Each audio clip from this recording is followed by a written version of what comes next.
And I want to believe if Senator Sifuna said such a thing, he should be ashamed of himself. Very ashamed of himself.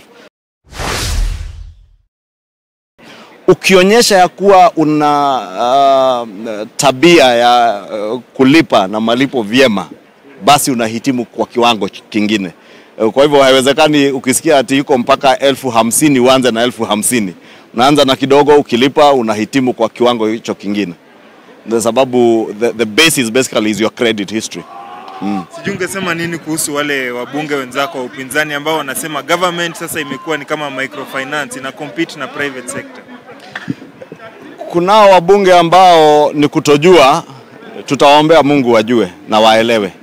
Wale ni watu walio na upotovu wa nidhamu na wasiojali wananchi. Hawajui ya kuwa mwananchi anayekopa shilingi 500 aende hapa Marikiti kwa soko anunue mboga ama sukuma ama matunda, aende kwa soko pale kwa mtaa auze, apate faida yake ya 200, hiyo ndio chakula yake ya siku hiyo. Alipe ile deni yake ya 500, kesho pia ama kesho kutwa akope 1000, apate faida ya 400 ama 500, aweze kujikimu maisha. Kwa hivyo wale wanaangaa kutojua. Nimeona mwingine anajiita sijui senator wa Nairobi.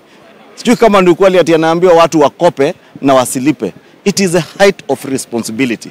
And I want to believe if Senator Sifuna said such a thing, he should be ashamed of himself. Very ashamed of himself. Because it is irresponsible as a leader kuambia watu ati mnaweza kopa na msilipe. There is no legal recourse. There is a legal recourse if you don't pay. And it is in your interest to pay so that you qualify for more money. Asifunze wa Kenya tabia mbaya kama zake. Now let me take you to the Hustler Fund that was launched 2 days ago. Umeitumia kwanza mheshimiwa? Tuambie ukweli. Ukweli kwanza, wacha niseme niliachia, najua kuna vijana wengi sana wako in need of affordable credit, especially wale mahasla wanafanya business ndogo ndogo. But the big story on the Hustler Fund is one, it gets rid of what we call predatory lenders. Predatory lenders ni wale wase wanakupea kaloni hivi, alafu wanakusumbua kwanza na interest, alafu tena wanakufuatilia na njia nyingine. You remember there were lenders who were harassing Kenyans. So Hustler Fund comes in to fill that gap. But secondly, the most beautiful story is that the numbers you've had are impressive of the people who have signed up to the Hustler Fund. But what is impressive is the repayment. Young Kenyans are repaying. It gives credence to the story that these small lenders are very diligent and faithful borrowers. So the borrowers who borrowed in the last 2 days, funny enough, have started to pay back. And I understand why they want to pay back so quickly. It's because you grow your credit rating. As you borrow and repay, you increase your what you call credit rating. So kama ulikuwa unaweza kuboro mpaka so 5, unaweza ingiza credit rating yako ipande juu ufike 2 hivyo. So the lenders have actually been amazing in the borrowers have been amazing in the last 2 days. They've borrowed, but they're also very diligent in paying back. Yes. So yesterday, mheshimiwa Babu Owino was questioning the Hustler Fund. Alikuwa anasema the interest rate kiasi, that's like defrauding netizens. What can you say about that? As you heard, the aim of the Hustler Fund is to work towards single-digit credit, single credit interest on credit.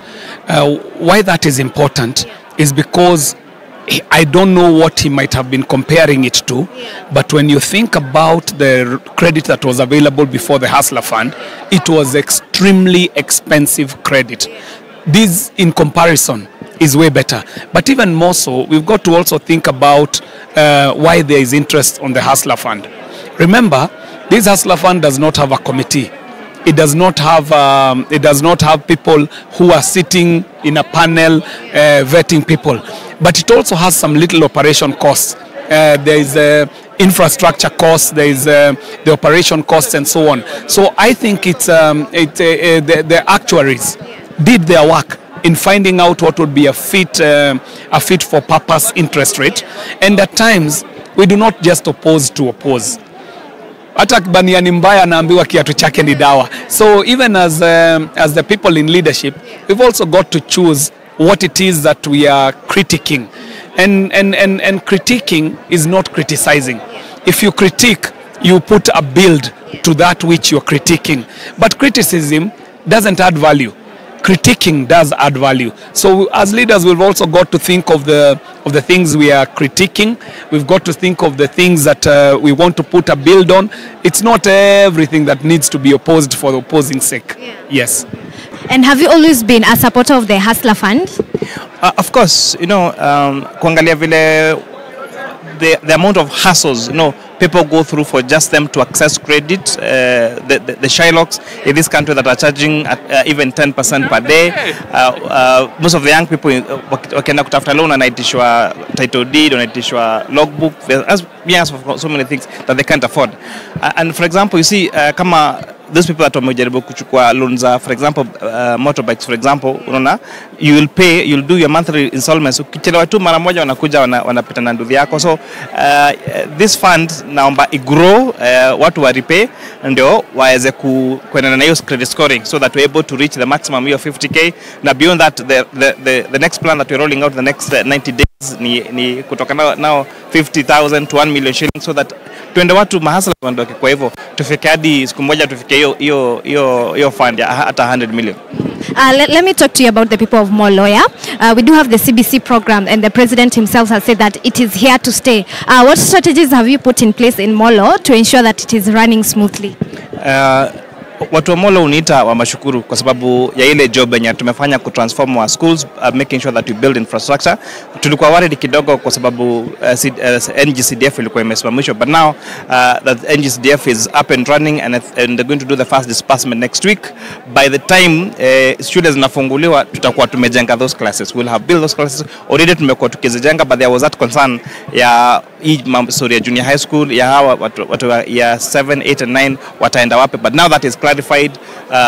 Kwenye hakuna madarasa, this December holidays we are changing Molo into one big construction site in all our schools to make sure we have built enough schools. By the time watoi wanafungua shule, they'll find the classes, they'll find the labs, na kila kitu kitakuwa shwari.